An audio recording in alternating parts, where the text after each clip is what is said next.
Schools are back for now, but there's no doubt about the impact the last 18 months of intermittent lockdowns have had on learning.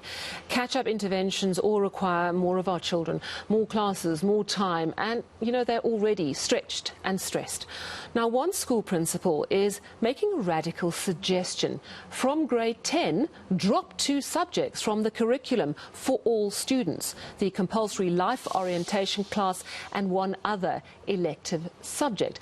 Gerassi, Education Specialist and Executive Head of Redhill School, joins me now to explain his idea. Thank you so much for your time. It's quite a radical suggestion. Talk to me about why you think it's a good idea, exactly how it would work. Right, Sadie, thanks for having me on, and I just want to say that I'm a LO teacher myself, so it's not like I'm trying to put down LO teachers or the subject. But I think, over the last couple of years, we've been watching this educational ship sinking, and when a ship is sinking, you've got to come up with a radical solution. The problem that we're seeing from government at the moment is that they don't seem to be solution-driven. They seem to tell us what we already know, that the education system is broken. And so we see these articles with the minister talking about when we should have school holidays and when we shouldn't have school holidays, as if that's going to fix the problem. Let's not even worry about this year's matrics. Let's worry about the last 2 years. And the fact that younger students have missed out on hours and hours and hours of education. How are they going to be able to get this right? And where is the solution from government? And so with that, I started to look at how I think a solution could be found. And taking from international best practice, where in many countries you only require 5 subjects to matriculate, I looked at 2 particular subjects. LO as being a subject, yes, it has a lot of importance, but at the same time, is it critical? And when the ship is sinking, you need to look to see what you're going to offload. Something has to go off. And then obviously another elective. So I was looking at 5 particular subjects. If you take one elective, which has 4 hours given to it, and 2 hours to LO, you end up saving or gaining 6 hours back per week, which works out to over 200 hours over a year, which means that students now coming into English, the first additional language, mathematics specifically, and then 2 additional subjects, they would be gaining approximately 40 hours additional, subject time each year, which is enormous in terms of trying to buy back time. I can perhaps understand what you're saying about life orientation. I mean, we do know that our kids need that guidance, but does it have to be a testable subject? But when it comes to dropping one of the electives so that the kids are riding on 5 subjects, surely that might risk limiting their choices going into university.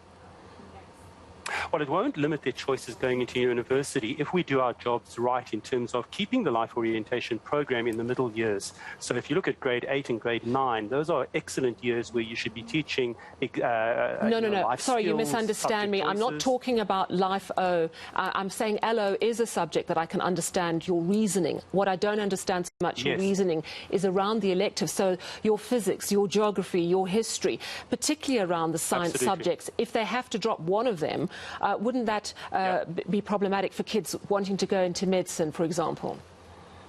Well, as I was saying, and I'm going just bear me out for 2 minutes. If you go back to a really good life orientation program in grade 9, where you talk about subject selection, subject choices, university requirements, then you would find that if you were going to go into the health sciences, the medical fields, you would definitely then take as your 2 subjects science and life sciences. That would get you into any of the medical fields, or you would take science and IT. If you're going into the arts subjects or the humanities subjects, you would look at subjects like geography and history. If you're looking at commerce, you would look at subjects like accounting and So what you're saying is they have to hone it down quickly. All right, I understand. I understand your reasoning.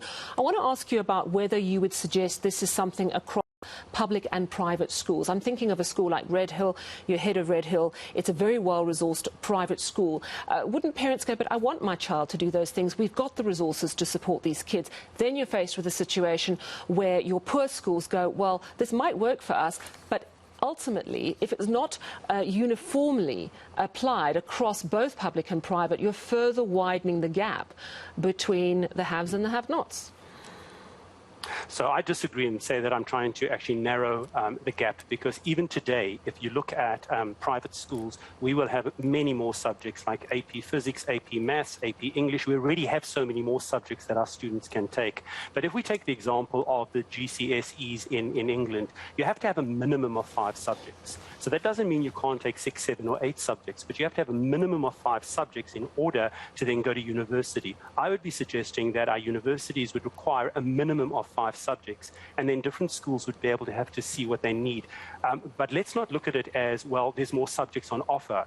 You know, whether my child can take geography as an extra subject is not helping students in government schools who are not finishing the curriculum in terms of maths and science. Now, already the private schools are finishing their curriculum. Let's get our government kids to finish the curriculum, that if they want to go into the health sciences, more hours are being spent on their vital subjects, such as science, such as life sciences, to get them into universities. So what you're saying really is a baseline of 5 subjects. You can do more if you have the capacity, but that will get you into university. You need to just make the right decisions at the right time.